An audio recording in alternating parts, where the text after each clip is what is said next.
Yeah. Okay. Well, I see we're going to get feedback with that.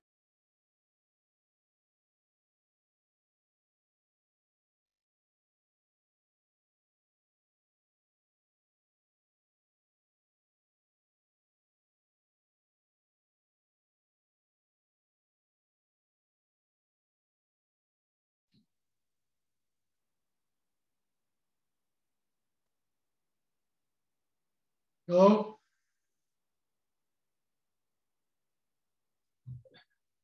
I don't think we can hear you. I can't. Rachel might have to be unmuted. Scott, is that you? Yes, Scott Provost. I can't. Yeah, you're the only guy I can hear. I got the connection, huh? From Colorado. Can you hear the meeting? No, sir. All I can hear is you. Yeah, same. Folks, sorry for the technical difficulties. We're having trouble connecting the room audio. There's Rachel. Hey, Rachel. You folks can hear me okay? Can you see the room here? Yep. Yes. Okay, wonderful. Thank you. Okay. Oops. Let's see here. So we've got those folks. So can Dave, can you go ahead and say something? See if we can hear. You can just use your voice. We're going to see if it works for these folks. Yes. Can you hear the audio? Did you guys hear Dave speak? Hello, 1, 2, 3, test. Scott, can you hear Dave speak? Yes, I can. Okay. I think we're going to just work off of this for now so we can save everyone's time. Apologies for the technical difficulties. I'll remind everyone today, just try to project your voice well. All right, I'd like to call the meeting to order, the 14 Mile Watershed Alliance meeting for October 11, 2021. Can you confirm the Zoom setup? Beginning roll call with Carrie. Dave Trudeau. John Easted. Parker Hyde. Missing is Phil and Jerry Wiesinger. So have you all had a chance to read the minutes for September 13th? Is there a motion for approval? So moved. Second? All in favor? Aye. Aye. Minutes approved. So I have a few announcements I want to share. On next week, Tuesday, on October 19th at 1 o'clock, we're having a meeting or a tour of Owens Rock Cranberry. And so we'll be watching the picking process and have a chance to ask questions about the watershed and how they operate in it. So there are, I think so far there are 12 or 13 of us signed up. There are a few slots yet. If there are others who'd like to join us, you're welcome to do so. The next thing I would mention is that Rachel and others have organized a Science by the River program on October 23rd in Wisconsin Rapids, and it runs from 11 till 3 o'clock. Rachel, is there anything else you want to share about it? Yeah, thank you, Don, for giving the space for that. This is kind of a family-friendly event. It's for everyone in the community in the surrounding area. So if you have children, grandchildren, certainly for those folks, it's supposed to be just a chance to get outside, walk the river trail, and learn something new from anywhere from the library to DNR. We've got several folks coming to present. Good thing to check out, and completely free of charge. I'd also like to announce the next couple of meetings we have additional speakers. I'll introduce the speakers we have for today. Next week on next month on November 8th, Dr. Paul McGinley, who runs the water science program at UWSP, will be here. And he's going to help us to understand land use modeling and nutrient loading in our watershed, in our lakes as well as upstream. Then on December 13th, Drew Watermolen from DNR runs some social programs. And so he's going to come and talk with us and speak about engaging with our community, how to do surveys, how to get the attention of our community. So again, that's November 8th and November 13th. So mark that in your calendar. So today, we have Dustin Grant, who is our planning and zoning administrator for Adams County. We want Dusty to help us to understand the Shoreland planning ordinance. Also Anna James, who is our Adams County Lake Specialist, who's going to be talking about some of the assessment programs, and then help us all understand what state we're in our lakes and also with the lakes throughout the county. And then Dave Trudeau, who we all know, is going to talk about how that all interfaces with the Healthy Lakes program. And following that, then Dave is going to take over the meeting, and I'm just going to say bye. And so just to give you a little background, the reason we're doing that is I plan to be in Arizona for about 3 months later this year. And so Dave and Phil have volunteered to take over the meeting. So this is kind of a practice run. So thank you, Dave. And go ahead, Dusty, if you want to start. Yeah. Let me just make one announcement. Yeah. On October 28th is the Town of Rome annual budget hearing, and ambulance service is going to be on that agenda. So Jamie, the town administrator, asked if we get as many people there as possible because of the ambulance service. So, all right. Rachel, do I need to repeat that? Could Bob be heard? For folks that are joining us online here today, can you confirm that you heard Bob speak just now? Yes, I heard him. Thank you, Scott. Carry on, Dusty. Or I should ask, are there other announcements?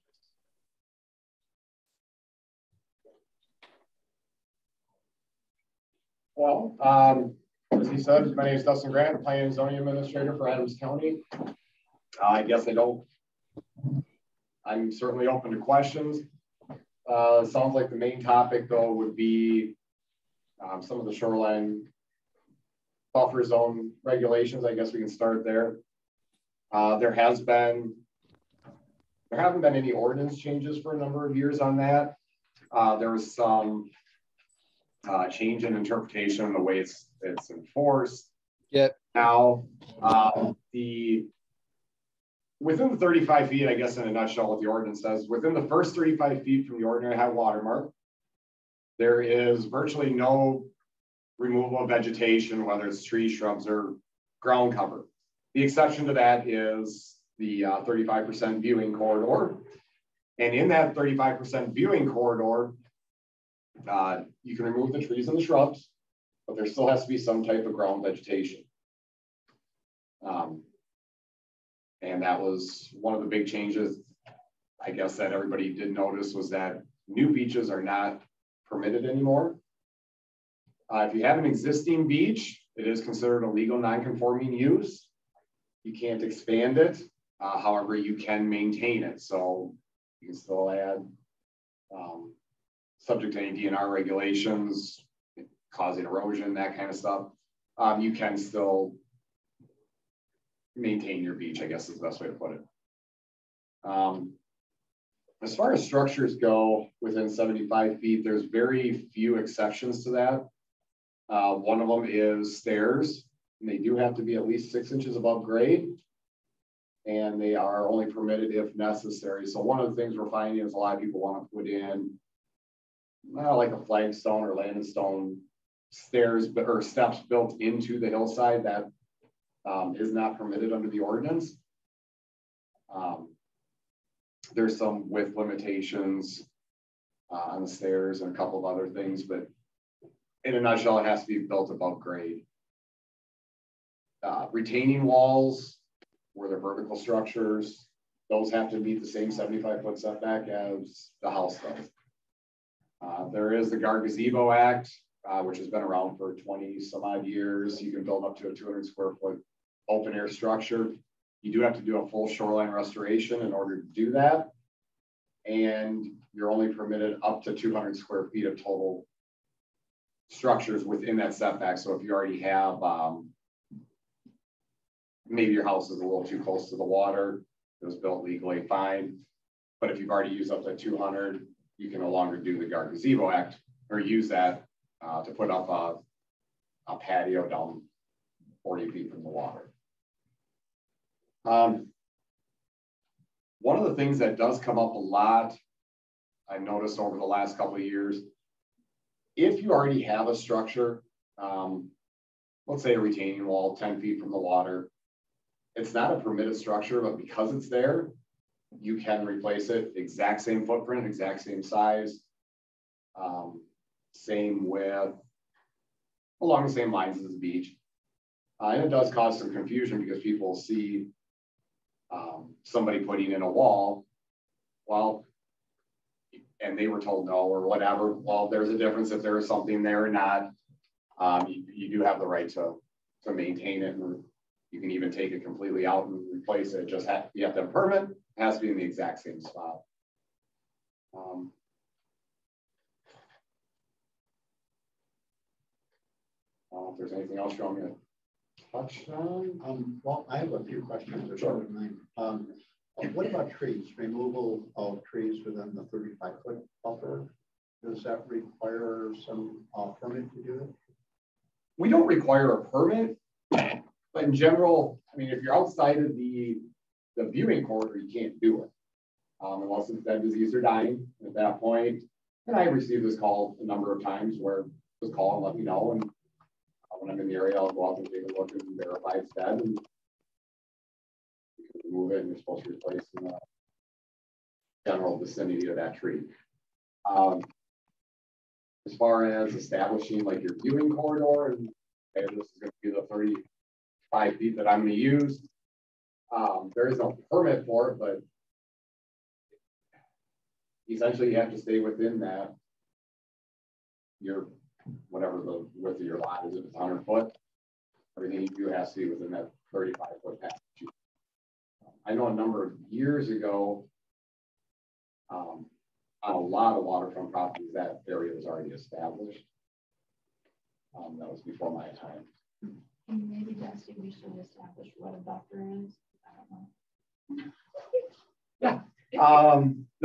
Basically, the definition of what we consider the buffer area is the entire width of the lot from the water 35 feet inland. And within that, you're supposed to have all three levels of vegetation, ground cover, shrubs, or flower or wildflowers, and tree cover, canopy. I guess that's. I have several questions. Okay. First, when did this beach ordinance go in? When you said? Well, technically, about 2001. Okay, but I'm confused. Basically, because I'm on Lake Shoreland. Yep. And there's multiple, and I'm talking a lot of new beaches that have gone. A lot. There shouldn't be any in the last 2 years. There hasn't. Then they're in violation, and I just don't know about them yet. So that's, I guess, my next question. I kind of have gotten to the point where I believe a law without enforcement is really a suggestion. So are we just suggesting things here, or are we going to put anything behind it? Actually, I've dealt with a number of violations as I find them. And how do you? Well, what we're doing now is when somebody takes out a permit for, say, a shed or whatever, we do a site visit before we issue the permit. At that point, we can see a fair number of properties in the area. We can see the property that the shed is going on. We identify a lot of them that way. We also do receive 50, 100 complaints a year about various things. There's a lot of properties on the Tri-Lakes, and to have two inspectors find them all is difficult, but that's where complaints do come into play. And my inspector's up here 4 days a week. Really? Yeah. Because I see a lot of new riprap, or maybe, some kind of like they've redone their whole lakeside by some company. And I'm just curious if those companies are always getting permits, because it kind of seems like certain companies don't, or they get more leniency than others. I just don't understand how it works, because it's been so prevalent. Right. So riprap is perfectly fine, and I issued 125 of those permits this year.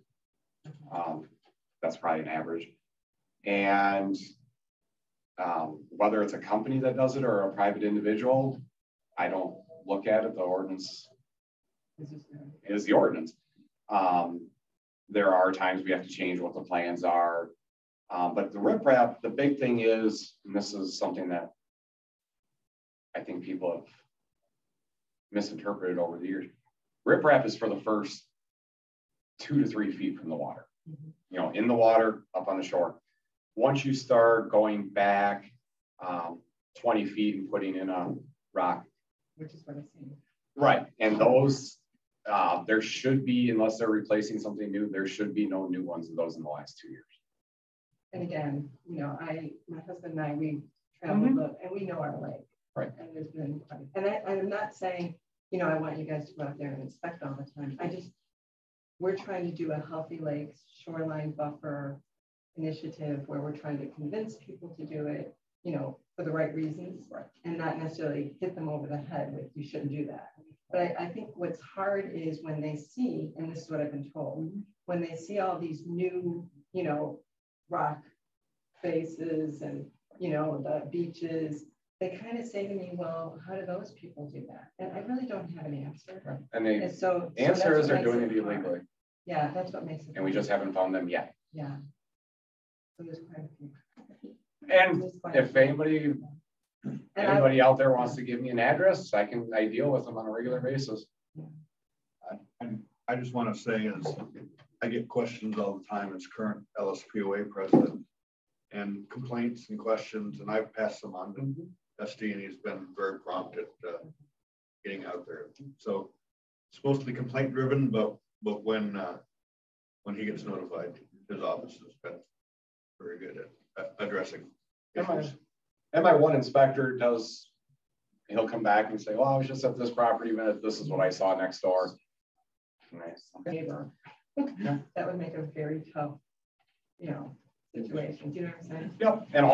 And one thing I can tell you is all complaints in our office are anonymous. You don't have to put anything in writing. You can leave a voicemail just giving me an address. I do have a question. This ordinance, is this And a few years ago, 5, 6 now, the Shoreline Ordinance, when it was adopted in 1960, or originally written in 1968, 69, was a minimum standards. But that's where your 75-foot setback came from, a lot of other things. Counties could go more restrictive if they chose. Well, like I said, 5, 6 years ago, the state passed some legislation basically making it both a minimum and maximum standard. So there's a number of things, well, anything in the ordinance, almost anything in the ordinance, we can't be. In fact, in a few years later, when it was being fought over, that was Act 21, I think is what you're referring to. And that really never, because I just went through this. I went through this Lake Leaders Seminar just the other day. And basically what they said about that is it was never abolished. All it said was, which is what Dusty said, is that the state ordinance applies. And that's always been 35 feet. Sure. So that's always been, you just can't go further. So some areas should have one that's maybe 50 feet from the shore, depending on the type of, you know, terrain. Yeah. But that's what they said. So basically they're having court fights about this now. Right. I mean, basically it would be nice if it was back with the counties to determine, I think, that's my personal opinion, to have the counties have the say. Sure. And there was, what about maintaining your shoreline? Okay. So the rocks are sinking, the timbers are sinking. What about maintaining it? Sure. So if we're talking the rocks for riprap, you can put in brand new today if you want. Get a permit, and it takes me a day or two to issue it and have at it. There's certain DNR guidelines that you have to follow. As far as if you have a seawall at the water's edge, first thing I always do is refer you to the DNR. They have certain guidelines on whether you can replace it or not. I mean, this was probably 15 years ago. They really did away with allowing seawalls unless you're on pretty much like Winnebago, some of the big lakes. So there, you know, they're generally not allowing people to put in new ones of those, but if you have one, a lot of times they'll allow you to maintain it, but that would be up to the DNR to tell you. Subjective. I don't know about some, I don't know what criteria they use. Well, when I had a problem with my seawall and I took it out, Okay. but only to find out that it really wasn't. Anyway, the wave action on Lake Sherwood is 0.7 feet. So you got 9 inches of wave. Well, that was written back in 1968 when the lakes were developed. Now, today you don't have just 35 horsepower motors, you have 300 horsepower motors making waves this big and having a lot of fun. But you know, nothing takes into account for the changing times. Our ordinance, like I said, you can allow, or we allow riprap. I believe the DNR guidelines, it's either 2 or 3 foot above the ordinary high water mark to take into account wave action to some extent. But there are no formulas you have to figure out or anything like that. Well, I'd just like to add that on the DNR website, if you want to do maintenance, there is a checklist that you can go through, and depending on whether you're doing maintenance on riprap or seawall, you can go through this checklist and find out whether you need a permit or whether you would qualify for under the general permit, or whether you might need an individual permit. But again, that's DNR permitting. Our office, you need a permit. On the, it's, you go down and then straight out. Yeah, you measure it this way, even if your land is like that. Okay, so it would be if the lake is here, you don't go line of sight, you go horizontally from your structure. Horizontally and to the closest point, even if it crosses a property line. Okay, and then how is the high water point determined? So the technical definition is the point on the bank where the water and wave action is so constant as to leave a distinct mark. It's nice when they're controlled by a dam, because that's usually a good indication where the water is going to sit at. But there's various methods. If I go on the shore and if you have riprap, I can tell by a water line on the rocks. It's where it sits long enough to leave a distinct mark, and that's where I measure from. There's other methods too, but those are kind of the general ones I use.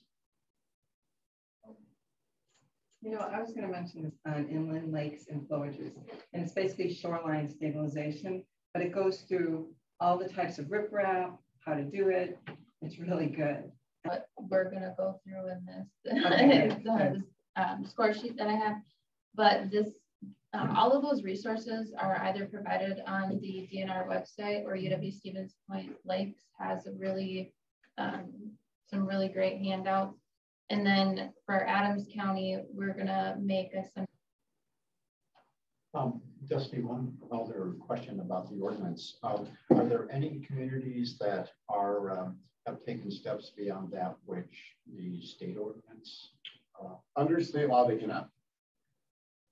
So nothing more restrictive than the state law, and no community has challenged that, or the state statutes pretty clearly says that a town cannot regulate anything that the county regulates under shoreline.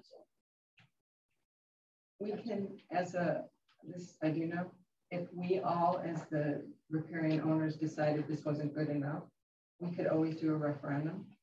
Those are the things we can organize and get passed for our specific county. We can do those kind of things. And is it on a county basis then, Karen? It is. I guess I've never heard of that. Yeah, actually we talked about that. Okay. Because that's the only way to change it at this point. Because right now it's right, and there's built right into the administrative code. It talks about. It basically says, you know, here's that. A lot of counties did away with back over the years, whether you could build closer than that 75 feet if the neighbors were closer. That was one of the things they changed and said you have to allow setback averaging, and here's the criteria you have to use to calculate that. And at that point, a county can't be more restrictive. I've never heard of the referendum, but well, that's an idea that they came up with. The legislature decided that it would go back to the state as opposed to the counties. They took the power from the state and gave it to from the counties and gave it to the state. So if we can get everybody in the legislature to agree with us, okay, yes, that would be the easy solution. Right. But because they took it away, I'm not so sure they're going to want to, because that now they've got control. The state has control. More building in the last year or two. So when someone requests a building permit, does it flag it? Like, does the county then do an assessment, or is there information shared that says if you're going to be building on the lot, here are the requirements for the shoreline? Building permit looks at what you're building and where you're putting it. The building permit looks at how you build it. So for example, on the Tri-Lakes, we would only be involved in the zoning permit side. The town of Rome handles their own building permits. So when somebody this year decides we're building a house, one of the requirements we have is go and stake out the corner or the perimeter.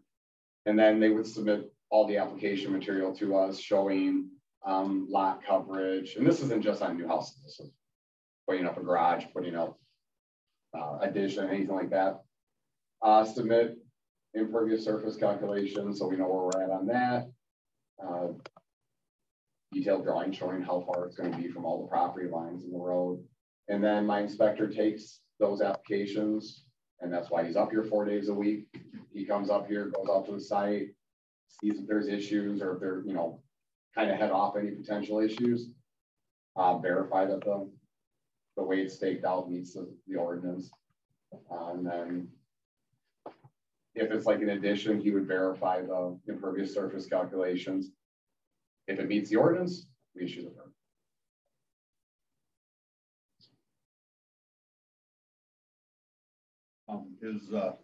You mentioned that tree removal is regulated, although not real formally with a permit, but is that just within the 35-foot buffer, or does that go all the way back to the 75-foot setback? That is only the first 35 feet. Once you move beyond 35 feet, our ordinance does not address that. Dusty, within that 35 feet, I guess I go back to when the county was, before, I think it was Act 21, was that right, Karen? Before Act 21 was put in force, where it said that you can't have an ordinance more restrictive than the states. I think most of us who lived on the lake had an assessment done by somebody in Adams County, probably zoning. And it was meant, it doesn't matter who it was, but I recall when they did that, what they look at is like the crown of the trees, so that there is coverage throughout that 35 feet. And my understanding at that time is that if I wanted to trim, I could trim as long as I maintained that crown of trees. Is that still the way it's handled in the county? The ordinance says out in, there's two different parts that you have your viewing corridor and then you have the rest. Yeah. Really in the rest, it does say no vegetation removal, other than dead, diseased, or dying. So if you have dead branches, fine, they're not helping much anyway. As far as much beyond that, you're not supposed to. Noxious weeds you can do, but you know, at that point I would put you in contact with Land and Water, or you know, make sure we have a plan in place. If you're going to remove those, what are you going to replace them with? I don't get too hung up on the percent coverage, that kind of stuff, because right now we're not in a situation, because the ordinance doesn't say it, doesn't allow me to even do it. I can't go out to your property and say, that's not compliant, you have to fix it. Now, if you want to do something, for example, use the Gar Gazebo Act. You have a manicured lawn all the way down to the water, and you want to put in a 200 square foot deck 40 feet from the water. Okay, you have to restore your buffer strip. At that point, it has to be a full compliant buffer strip, and those percentages would kick in. One of the things that happened 10 years ago, I think what you're referring to is where they were going around to a lot of the property, all the lake properties saying that's not compliant, you have to restore it, and here's what you have to restore it to. That is no longer something that we have the ability to do, nor, well, yeah, the ordinance doesn't allow us to do that. It's funny because I ended up doing it because I was putting in an addition to my house. Okay. So I know exactly when this was. It was 2016, I think, or 2012. 2012, right. And I was putting in an addition, and they made me put this buffer, which I was going to do anyways, but they made me put it in there on my title, which means I had to pay money to have it put on my title. So that's back in the day when that was allowed.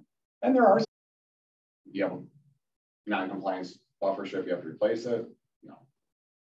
So is there anything we can do as a group here, as an entity, to help you encourage people to do these things? I mean, is there anything we can do other than Healthy Lakes? I think what you guys are doing as far as, just educating what the purpose of that buffer strip is, how big of a difference it makes, and you guys are a lot more proactive or local. I mean, and the Healthy Lakes grants certainly help also. But anything along those lines is,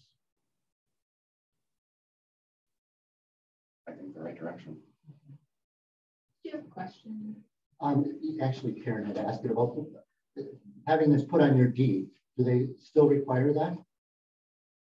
Depends on the scenario in which you'd have to do the buffer strip. For example, I think I had 2 this year where it kicked in that they would have to do it. One chose not to, and the other, I do believe, was filed with the deed. See, I think that's a big deterrent. And like I said, that's one scenario out of 400 permits we issued up here. A lot did change at the state level, as they were referring to, where we can't just in general require you to do it. And then when they changed it to not a minimum or maximum, or sorry, it's both a minimum and maximum ordinance, there was a number of situations where they took out that requirement. And even where it is an option for you to, if you have to do mitigation or something to that effect because you're over, say, on impervious surface, there's other options. And the deed restriction was, and I've been working with this for 21 years, the deed restriction was never the big hang up. It was people wanting to, worried about snakes and bugs and everything, or I mean, that's really what it is. And that's why I say education is the key. They have in their head just, I don't know, there's a right way and a wrong way to do a buffer strip. But that was always the deterrent that people had. It never, I can't say it never was the reason somebody didn't do it, but it wasn't necessarily the deed restriction from what I could tell. Good question, though. Well, yeah. Back when I was doing contracting, there were several garages that when people learned that they had to put this on their deed, they were okay with doing it until they had to put it on their deed. So it's not worth it.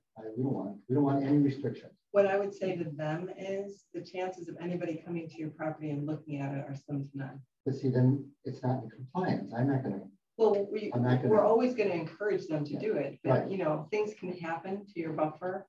Like, whatever, somebody can come down and all the deer can eat everything off of it and it won't grow back. Those kind of things can happen. And, I can see where they'd be concerned about it. I was concerned too, but, you just replace it. It's not like.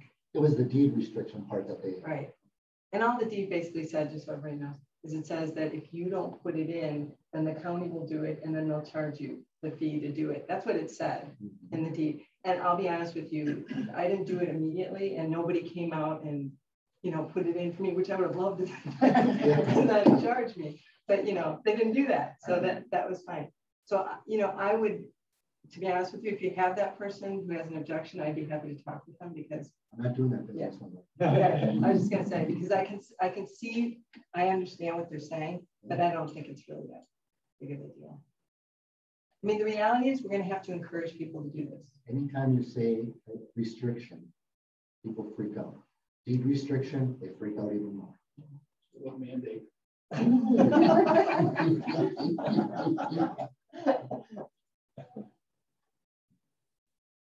That's helpful. So any more questions of Dusty about the ordinance and how we apply it. And now I'm going to ask Anna to talk about how they're doing assessments and how, I guess, how we stand up compared to the rest of the county. So I have a kind of mock shoreline score sheet if you guys want to grab it up front, since Rachel's not going to pull it up and share it on the computer screen. Yep.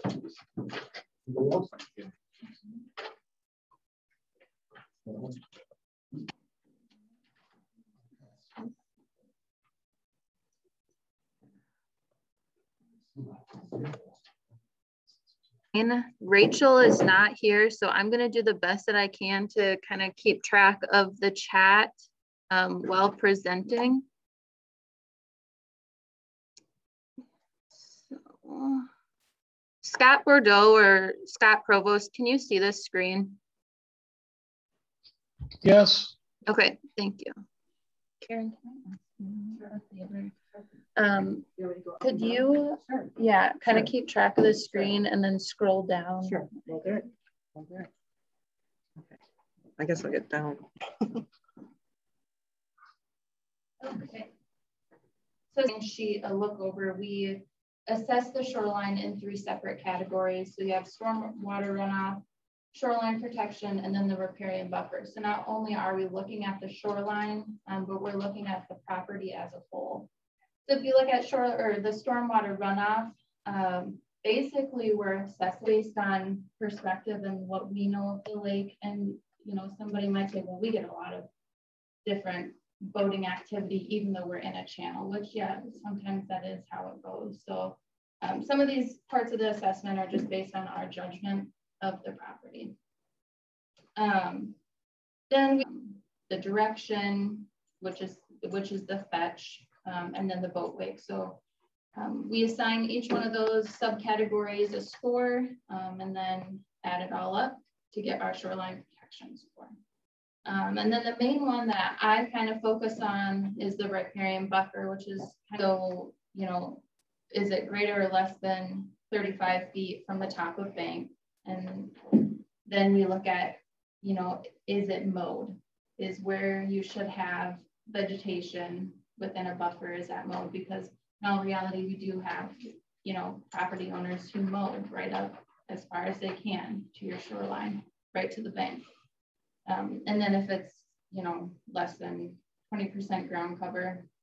And then we look at the soil status. A lot of people don't, I guess, realize how important soil status is when it comes to your shoreline, just because the amount of erosion that can happen, especially here,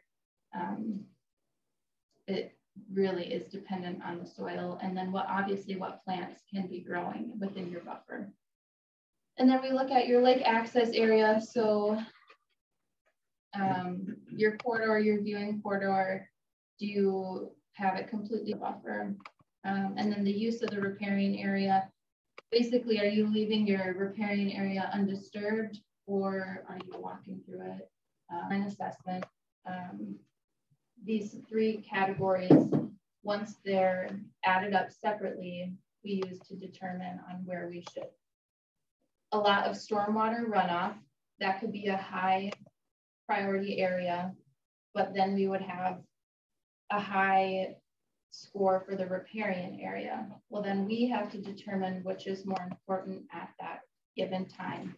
So you could have a lot of stormwater runoff, but your shoreline is failing terribly. Well, if your stormwater runoff score is higher than your riparian area, we might still focus on first fixing the buffer area down below. And when you look at a shoreline property, everything coincides together. You know, whether your house be 100 feet off or 100, 150, 200 feet off of your shoreline, you know, your bank, it all runs together.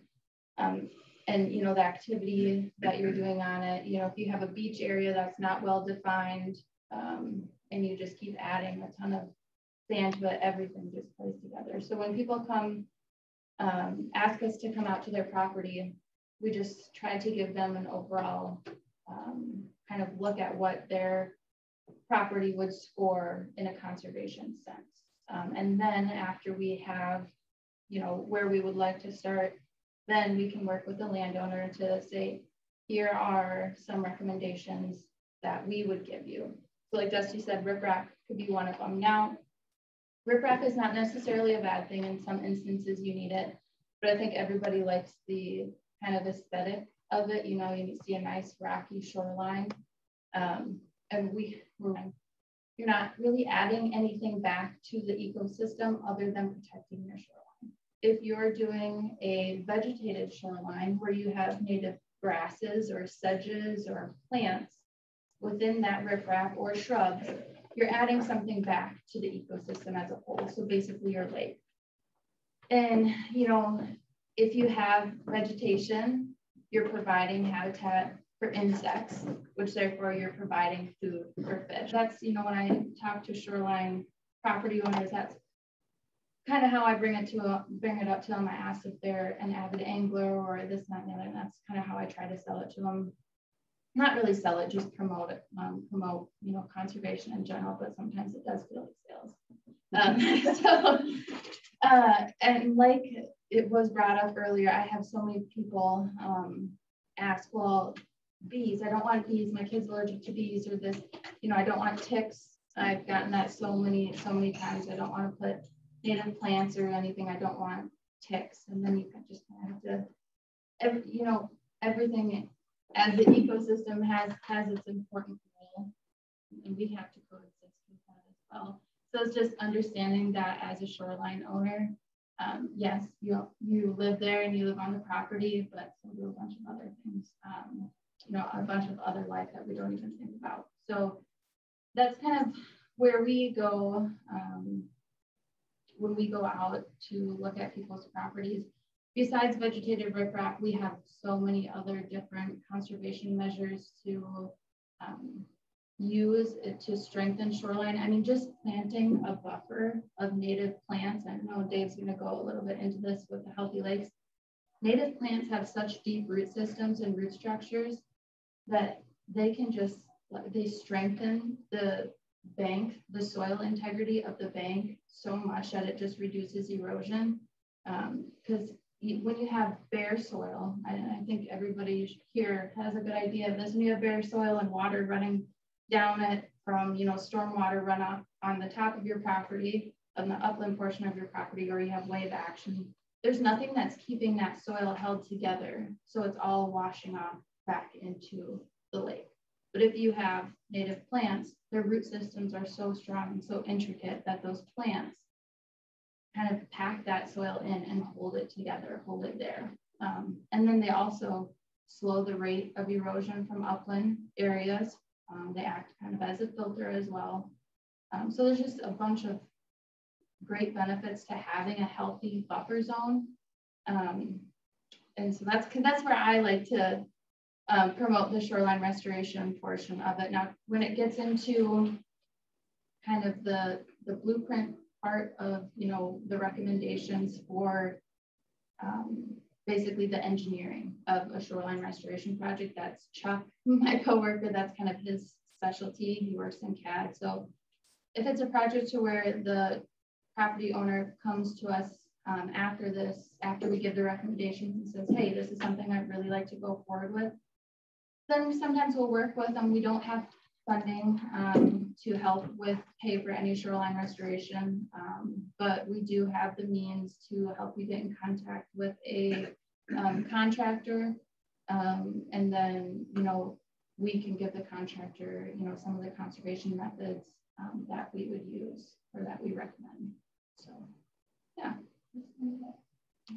So can I ask, how many assessments have you done on the lakes? By number, I don't know how many on tri-lakes. The majority of the ones that we've been doing lately have been on tri-lakes. I would say probably 10 to 15 this summer alone is what we've done.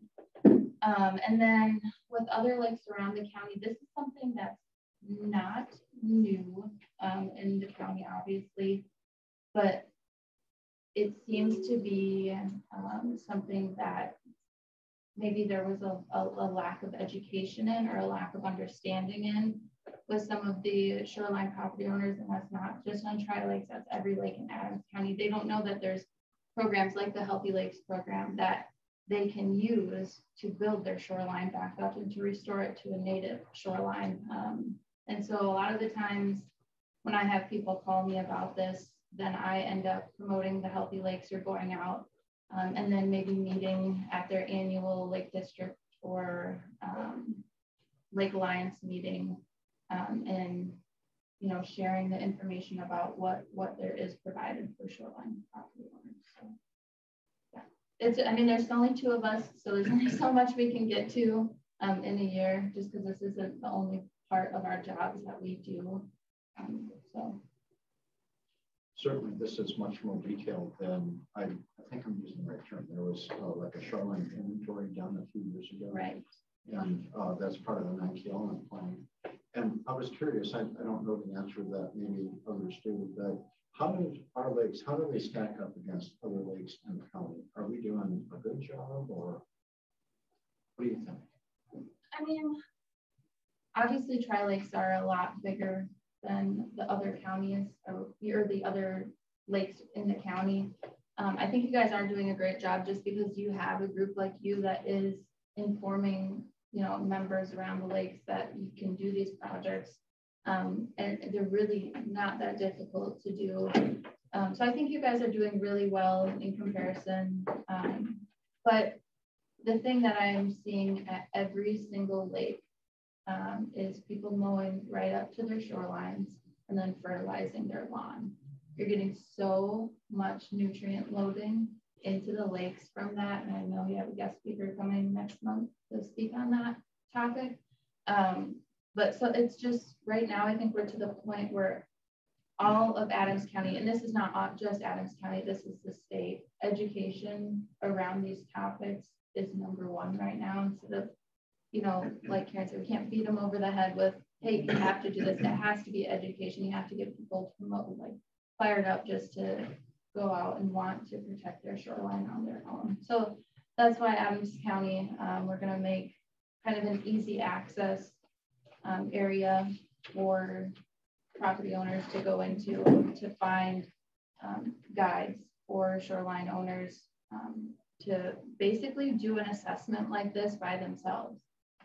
We will still go out to the property, but there's just so many great resources that are almost hidden a little bit on UW Stevens. Right. Going to say that I know of at least a couple different self-assessment tools, yeah. And maybe that'd be something Anna and we could research and get those tools, right. Links to those on our website.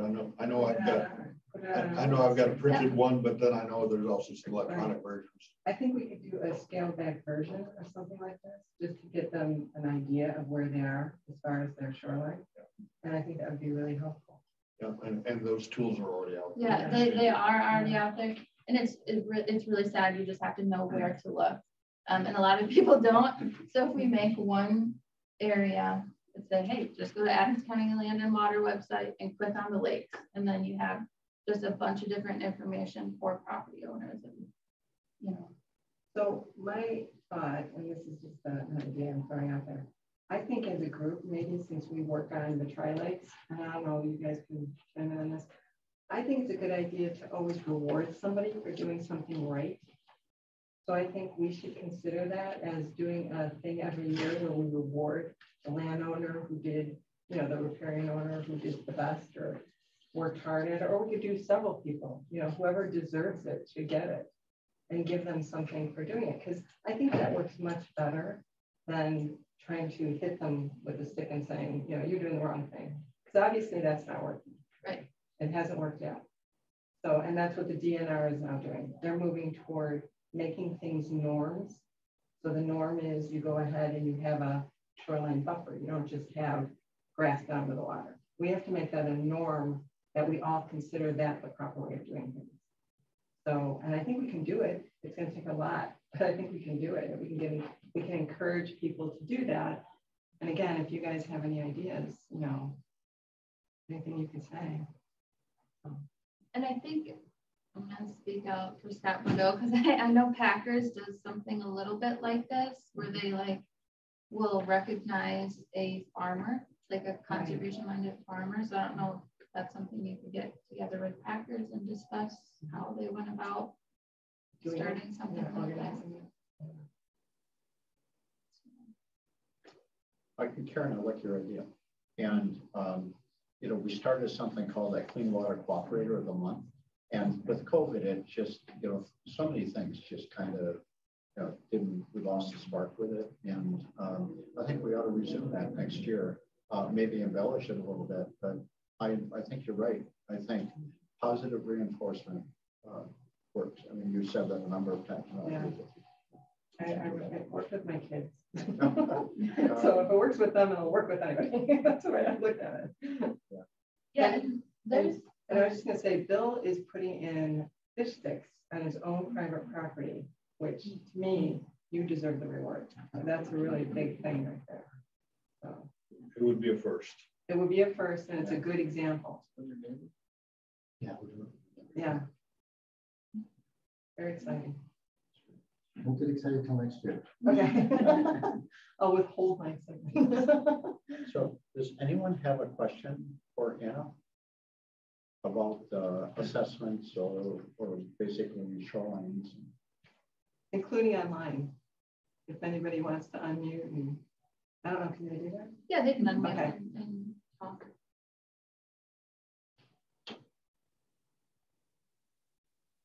Okay, hearing none, we'll move on to Dave. If anybody does have a question, please feel free to stop us. So we've talked about the ordinance. We've talked some about the assessments and how we can evaluate properties. And Dave has got 4 years of experience or more now with our Healthy Lakes program. So if you can talk about some programs that can help us accomplish some positive things. Okay, yeah, the Healthy Lakes program is a DNR funding program. So, you know, I can come to your property, and if we come up with a mutual solution, we can offer money. So that's always a great incentive. And in a lot of cases, it'll pay for a very large portion or entirely pay for your restoration projects. We promote kind of the NR15 standards for the entire 35-foot buffer, but these projects can be smaller than that. Like the native planting is $1,000, $1,000 reimbursement for every 350 square feet. So you can do multiple plantings on your property, and for every 350 square feet, you can get up to $1,000, and that's a 75% match. The landowner has to put in 25%, and that can be in-kind labor as well. So it doesn't necessarily need to be cash out of pocket. So Anna mentioned, she stole my thunder when she talked about root depths, but if you there's some really nice graphic charts that show, you know, 3 to 4 foot root depths, 6 feet, not at all uncommon with native plants, you know, that have adapted to this sandy soil that are natural to this area, compared to 1 or 2 inch root depths in your turf grasses. So there's just absolutely no comparison. So in the Healthy Lakes program, I've been doing it since 2017 as a volunteer, and a couple of projects on Lakeshore Beach Club that I'm a member of. And there are actually 5 tools in our toolbox that we're able to use to improve shoreland areas, buffer areas. Those 5 practices are the native plantings. Like I said, those have to be in 350 square foot increments. We can look at rock infiltration to catch runoff. We can do runoff diversion. So if you've got something going directly downslope into the water, we can divert that into a rock infiltration area or a rain garden. That brings up the next one, which is a rain garden, which can be used either coupled with diversions, or works very well with your impervious surfaces. So it can catch runoff off your driveway, off your roof, your gutter system can go directly into a rain yard. And then the fifth practice is for fish habitat, and that's the fish sticks that we mentioned. So, like I think I mentioned, each of those practices is a 75% match up to $1,000. And for like the native plantings, that should pretty much cover all of your out-of-pocket cash expenses if you do the labor yourself. You can use a contractor, but you'll triple the price, maybe more nowadays. So anyway, that's. So I'm willing to come to folks' property, do an assessment. Anna and I do referrals back and forth to one another. And we can look at these healthy lakes practices that do have the grant funding available, but we can also even just look at things you might want to do on your own without grant funding as well. So. With that grant program for restoration, is your restoration then recorded? Does that have to be recorded then? On the deed? Yeah. No. So I wouldn't necessarily say it's much of a restoration. I mean, it is because you are using it as part of restoring your shoreline, but it's more just adding to your buffer that should be there already, well, and diversity within that. I'm going to agree to disagree. Yeah. Because I think on an awful lot of these, you're restoring from turf grass. Right. And it is it can be a longer process. If you are restoring just from turf grass, you have to start kind of a year ahead with prepping site. There's site prep. And you can't be in any hurry. I mean, a native seeding, probably 5 or 6 years it would take to get something like that established, even with potted plants. It's still pretty much a minimum of a 3-year process. Right. And actually, I can attest to that because I'm still killing the canary grass that was on my shoreline that I don't even know if I'm going to kill it, but canary grass is giving tough. It a go. I'm giving it a go. And so we've done everything we can, but I'll be planting next year. You got your black plastic down, and trying to sterilize. On top of it, we're doing everything we possibly can. Now there are examples of the Healthy Lakes programs around Tri-Lakes. We did one. There's 3 Healthy Lakes plantings on the Scarlet Huntington Beach Club. You can see that. It's at the Sherwood Dam. If you're driving over it and just kind of look to the west, on the west side of the dam. On Kingsway. Yep. It looks great. It looks really good. I went by that recently. I was surprised at how good it looked. Water is essential, and they did a good job. They did a really good putting in a pump and keeping things wet. It really did very good. well for the first year. Really good. Is that on Camelot? It's on Sherwood. It's right at the end by the bubble. You know, there's that beach club there. So look. Oh, okay. Yeah, so that long shoreline. Yeah, you guys did the beach club. Yeah, the beach club did it. Well, and actually when you spoke about that kind of shoreline inventory that was done a few years ago, that was mainly focused on beach clubs. So Adams County has inventoried every beach club on the Tri-Lakes, and we're coming up with recommendations for those as well. Not necessarily to do a giant project like Scarlet Huntington has done, but basically promoting everything I talked about on this shoreline restoration project. And that qualifies for Healthy Lakes, right? The beach clubs? Oh, beach club, sure. Yeah. If it's one of those type practices. Yep, right. That's what I'm saying. Riprap, no, but no. Right. But the uplift practices. Yeah. Right. I think a great example to refer people to is the Sherwood Lodge. Oh, that is fabulous. And that's been there for what, 5, 6 years now? That It is looks spectacular. That is outstanding. Did you do that? No, Lori Francis did that. Okay. She was one of our big water fluctuators. Yeah, that's right. She did an outstanding job. Yeah. So if we can get that big sign yes. to go right in front of it. We're both working on signage. Yeah, so people know. Yeah, some signs are out there. They just haven't quite gotten to their hands yet. So. Before you put up that sign, You better check with the zoning guy. Can we do it?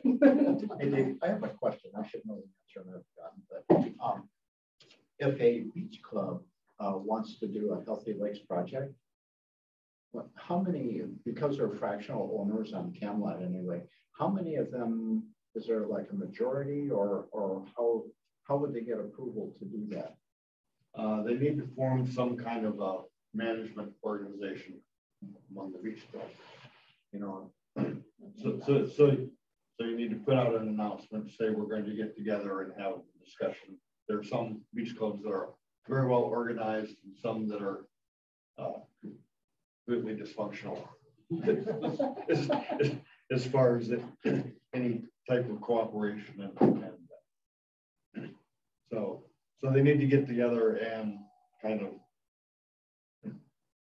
have a decision-making body and then decide amongst themselves who's willing to sign on the dotted line to take responsibility.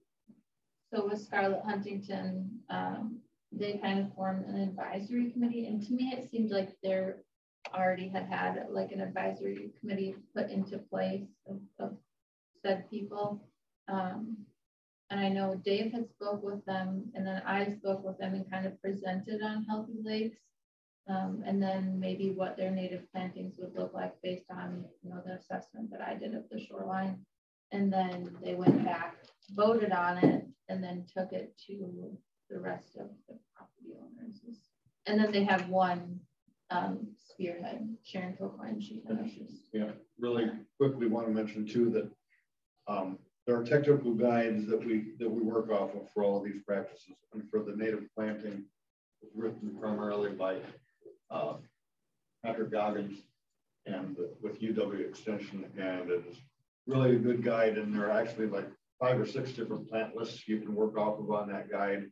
There's a low growing one for obvious reasons around here. There's one that's deer resistant, which is the most popular. But if you like more color, there's a bird and butterfly pollinator garden. There's one for wetter soils, for water's edge, and another for bare soil. So there's and you can even mix and match, you know, if part of your restoration areas along the shoreline, and you can pull together from different plant lists so that you're planting appropriate species. Right. And with these lists, the way that they have them set up is so you have different plants blooming at different times of the year. So if you are going to mix and match, you want to make sure to maintain that diversity within the growing seasons. But I have to say, they don't tell you where to plant them. Because I had to figure out from my little rain garden where I wanted to put all my plants. And, you know, it took me more time to do that than it did to plant them. See, and then doing that, well, and that's the thing you got to keep in mind too, is it has recommendations for each plant. So you have, black-eyed Susans, they say, or grasses. I'll use grasses. You're looking at grasses, you're looking at flowering plants. And shrubs. And you're also looking at not only color, but structure. Right. So it can be challenging. It can, but the most in-depth they get with helping you on that is saying you need 6 of these in 2 spots, or certain amount of plants. But I always, when I'm doing these, I like to keep in mind that nature is chaos. So there's no unity. In nature, there's not a certain height structure. If you look at a prairie, everything's just kind of growing erratically and where it lands. If you decide I'm going to just mix and match and have it look like a wild prairie, it's a lot less work. And that's what I ended up doing. Well, I had a problem with light, the amount of sun. But a lot of people like to cluster things. Right, exactly. The colors and the heights. The one thing I wanted to bring up. The one thing I want to bring up is I was with Patrick Goggins 3 weeks ago. We did a native planting. So we literally got on our knees. I was totally, my knees were disgusting. But anyways, we planted a whole native planting, which was cool. But what he told me, which I didn't know when I did mine, is that you're supposed to do, it says 1 foot apart. He said he should update it. It should be every 6 inches. because he said they grow quicker. They block out all of the other, you know, bad weeds. So if you have all these native plants, lot less weeding. so he was really clear that when you put in your native plantings, do it every 6 inches. So when we planted them, we did them every 6 inches. So now when I do my 3 native plantings, I'm doing them every 6 inches because I don't want to weed. You know, that makes Imagine that. Yeah. So like we're talking tips, the other thing I would point out that I've learned is that there are some plants that are dominant and they're just going to overrun others that you planted. So had a, you know, I'd be an expert if I were to do it over again. Right? So, learning. You can come to ours. I don't think so. We did our 576 points. But good luck with it. I have the drill. You're welcome to borrow it. Yeah, that is a nifty tool. Yeah. Doing those plugs. Yeah, we're going to do 3 native plantings, so that's going to be a lot. Yeah. Okay, if there aren't any other questions, maybe Anyone have a question for Dave or Anna or Dusty? Well, move on with our agenda. Yeah, Thank everybody. if I could just close this off. If a question occurs to you, Dave Trudeau, he's on our 14-Mile Alliance group. You'll see information about healthy lakes on the website. And James, Dustin Grant, both work for Adams County, and so you'll find them on the Adams County website. So thank you. Thank you all three. Very nice. Okay, moving down our agenda then, we're up to item 6, status of 9 key element plan. In the absence of questions, I guess I'll ask Anna if she has any update on the vacancy or any other thing. I don't. I have a sneaking feeling that it might have been posted, but I haven't confirmed that yet. So that's crazy. Literally crazy.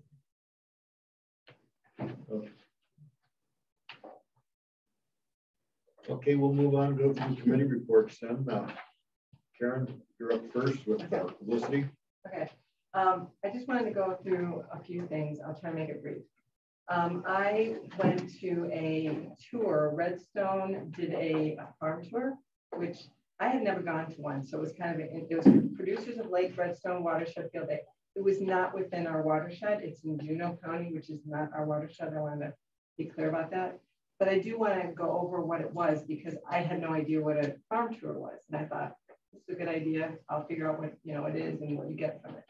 So what they did that I really, really loved, it was on the Boss family farm, and they're doing a series of different cover crops. I don't know if a lot of people know what that is, but if you put a cover crop down on your field after your crop that you get money for, that helps the soil regenerate. It actually promotes the worms to go in there and all the biodiversity that you need in order, and Dave can go through this better than I can, the microbiome diversity that you need in order to make that soil healthy. And when the soil is healthy, it can then trap the water from the rain and the rain doesn't run off. And all we're trying to do is stop water from running off into our streams and lakes and rivers and all that.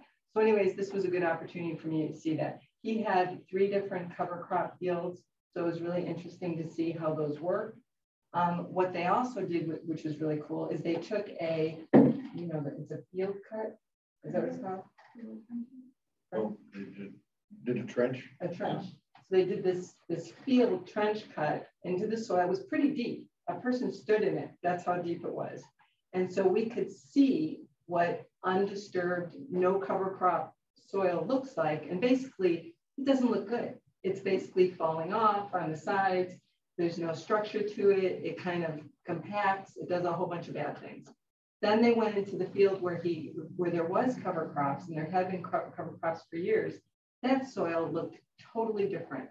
It was very it had little holes in it, so you can get like I said, so when the rain comes down, it will hold the water. It had holes from you can actually see the holes from the worms.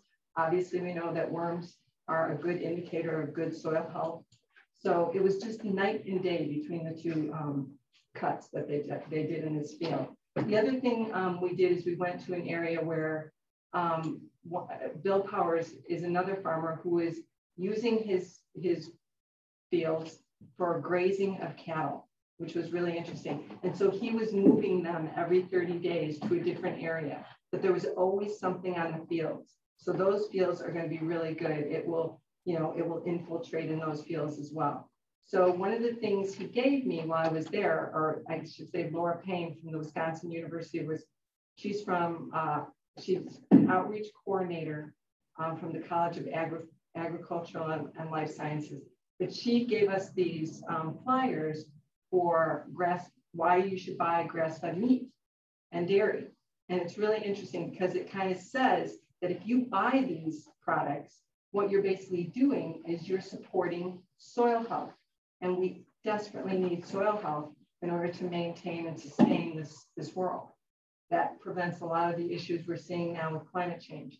So an easy thing anybody can do is just to go ahead and buy grass-fed meat and buy grass-fed dairy. You can get it at your local stores nowadays. You don't have to go far and wide to find it. It's at Metro Market. It's at a lot of different stores that you'll go to.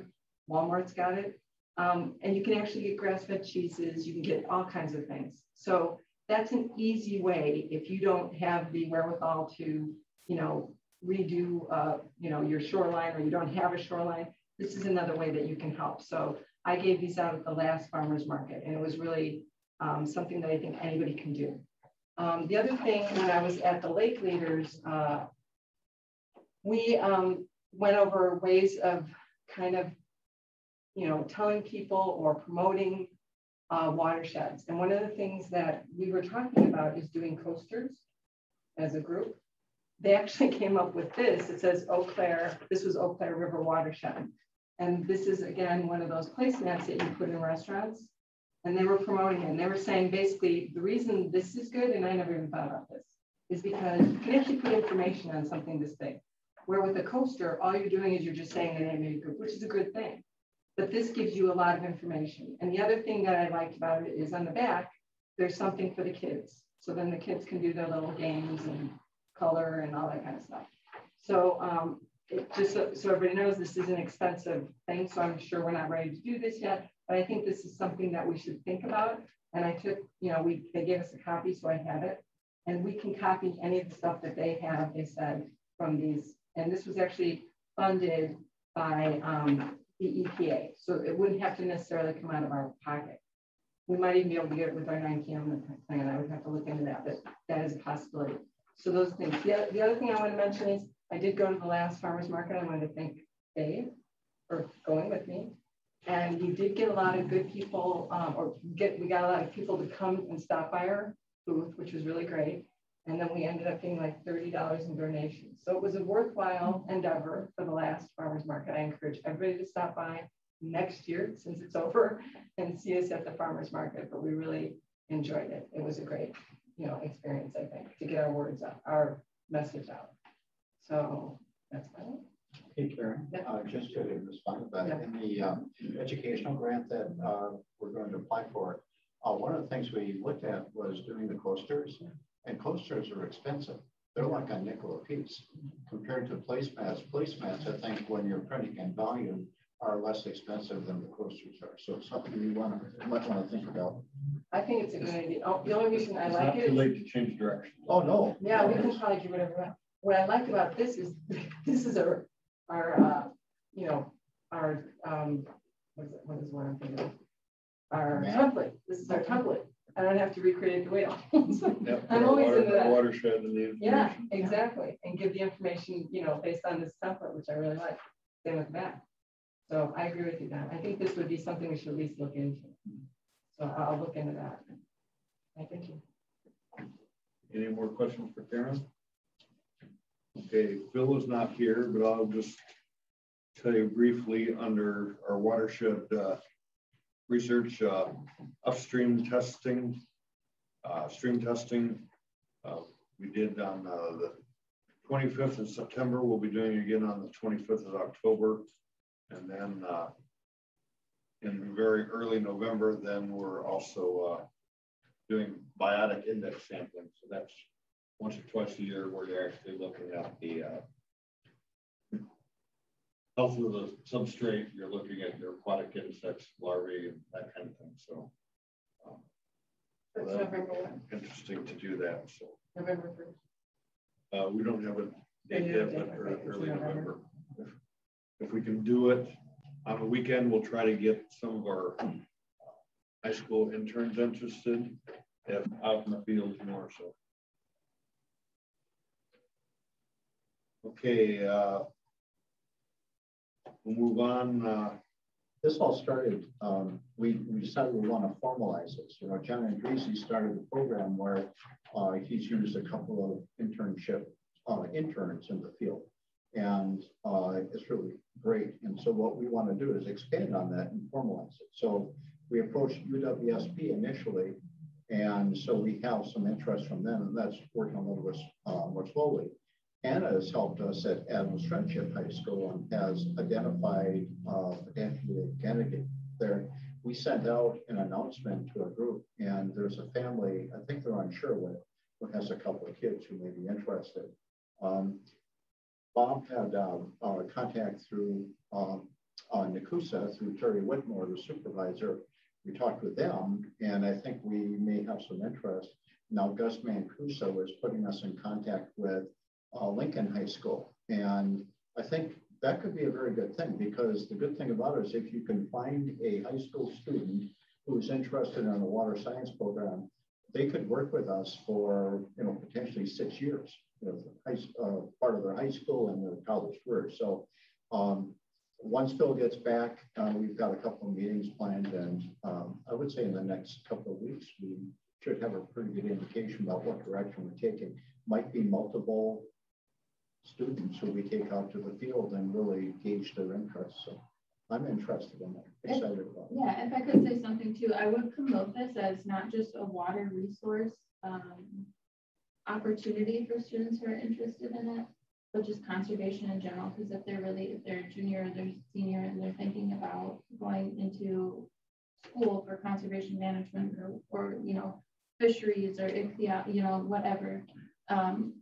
Any kind of internship like this is going to help them in the long run. Having something, especially before they get to that level of being in college, it doesn't matter if they're interested in being a game warden and they have something with water clarity on there. Anything that's showing that they're bettering their understanding of the field in general. Very much so. Very much so. So the only other thing I would add, and then I'll let you move on, David, is that I think it's good for our grant program as well, because we have grant money to really fund this through the end of 2023. And I think the DNR will look kindly upon this if we've got a formalized program where we're actually putting students into it. So anyway. I think I sent you an email, but just a reminder that the submission of information for the next Lake Sherwood newsletter is the end of this week. Oh, I haven't seen the email yet, but I'll take a look at it. If you could have something from your many reports that you've given that you can pull together what's kind of gone on in the last quarter, and will be another opportunity to promote this internship. Okay. Thanks, Dave. Okay, back to moving forward then to grants. Surface water grant, we're applying for a surface water education grant. That's the maximum of $5,000. That's coming along. I want our group to have a couple of Zoom meetings between now and the deadline in order to kind of formalize things so that we can do things like we just brought up today, like we want to look at coasters, or do we want to look at placemats, or what kind of quantities, and there's some other budget items. Since we put together the first proposal, I thought it would be good for us to add the State of the Lakes event onto that grant, even though there wouldn't be that much grant funding toward that. It would still be an opportunity to show the partnership with Tri-Lakes and with the town of Rome, and that with those partnerships that we also have monetary contributions from those partners as well. So there's a few items that we need to hash out on that yet. So I told Rachel if she can facilitate, we'll work around her schedule. So I'm waiting to hear back. So Healthy Lakes grants, we're looking at the same deadline coming up for those of November 1st. Right now I've got 2 landowners on Arrowhead that are interested in collectively putting in 3 native plantings in a rain garden. I've got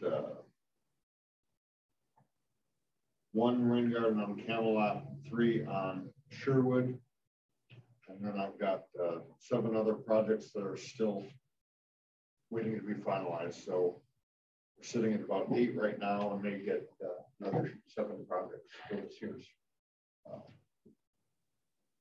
application. So hoping that will pan out, that we can maximize that.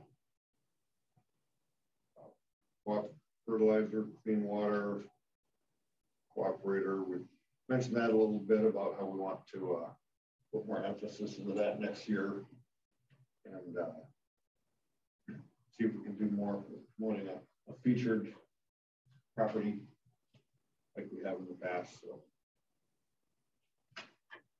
So, Legacy Foundation, Don or Bob, do you have any update regarding where that might be headed at this point? Yeah, we've got some background work to do. Bob and I have been working on it, and what we really need is we need ourselves. And it's like even before we identify what the grant would be for, it's more about how does this appeal to this whole community and why is it important to the Legacy Foundation. So a lot of that is about demographics. So I'm starting to piece some of that stuff together, and it'll probably take a while to get it to that point, honestly.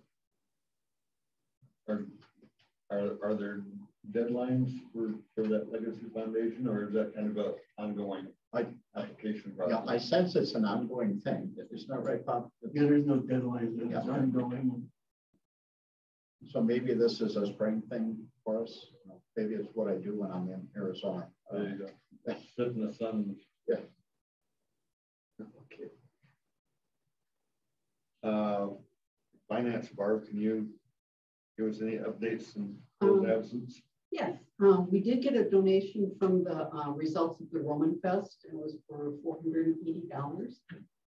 So that was kind of nice. Mm-hmm. Okay. Okay, partnerships. Don, you already initially updated us with speaker situation over the next couple of months. Anything else to add? I would say that what I mentioned in the announcement, it's our first connect with the cranberry growers operation on the 19th. I would encourage anybody who would like to attend that tour. For us, it's to learn about cranberries, but maybe more importantly, it's to start building a relationship with them. So that's really in terms of our outreach to organizations. I think that's important. I think we continue to get good, positive communication with the native vegetable growers and the bigger growers. They, I think, wrote a very nice support letter for our grant. So that continues. And for those of you that are going, might I recommend looking into their process already and what they've laid out online for what their business looks like already. Producers, it's their livelihood. They're super excited to share all of this information. So the more questions you have to ask them, the more it shows your interest into what they're taking the time out of their day, especially harvest, to show you. So it is very busy.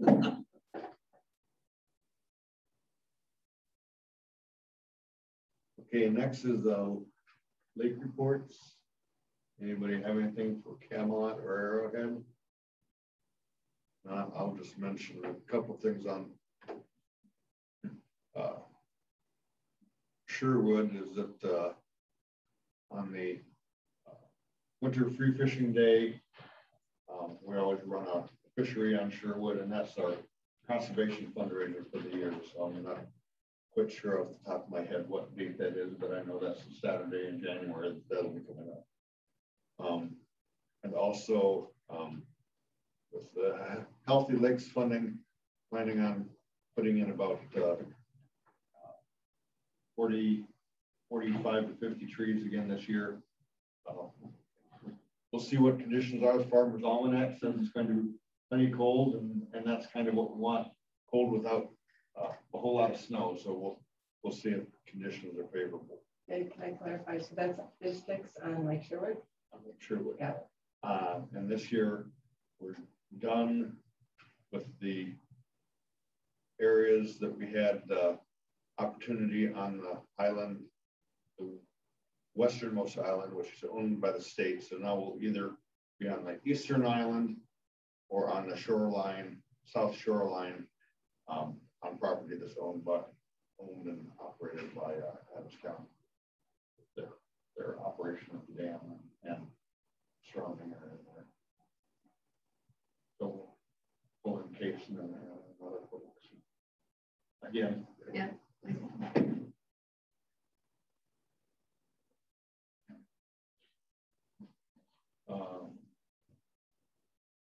Town, county, Tri-Lakes updates. Wait a minute, you didn't mention the Sherwood Forest. Well, I didn't think of that as definitely a lake related thing, but yeah. You need volunteers. Yeah. We also do an annual cleanup of the public property that's we call Sherwood Forest. It's between North Archers and South Archers Way. It's a 14-acre parcel. It technically is owned by the town of Rome, but we want to keep that, maintain that in a condition that makes it usable and safe. So I have a grant through the Firewise program that we do an annual cleanup day there. It's actually just for 3 hours from 9 to noon. That is on, I believe, the 23rd, if that's a Saturday, 23rd of this month. So invite people to come and show up for that. And we meet at 9 a.m. on Archer's Lane. So appreciate anybody who could help with that. And I will provide lunch. So 9 to noon, and with lunch and socially distanced gathering after. Okay, anything town, county, or Tri-Lakes? Hearing none. Our next meeting is tentatively scheduled for November 8th.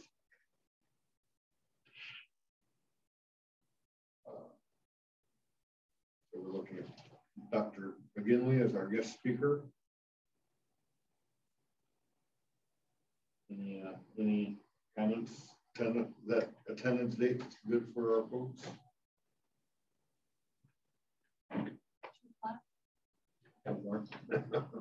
And I encourage everybody to spread the word for Dr. McGinley. I've heard him multiple times recently. He is amazing. He explains things in a very clear way and really knows his stuff. So I love listening. He's got a lot of technical expertise. Incredible. And he's always talking about new stuff that's going on. So he's very good. And it's about water. So that's what we're all here for. Spread the word. Okay, anything else for the greater good? Hearing none, we shall adjourn.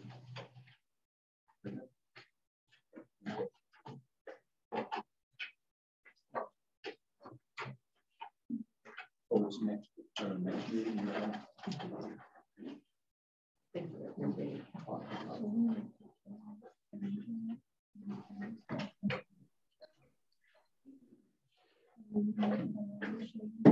Scott, did you have anything to add online?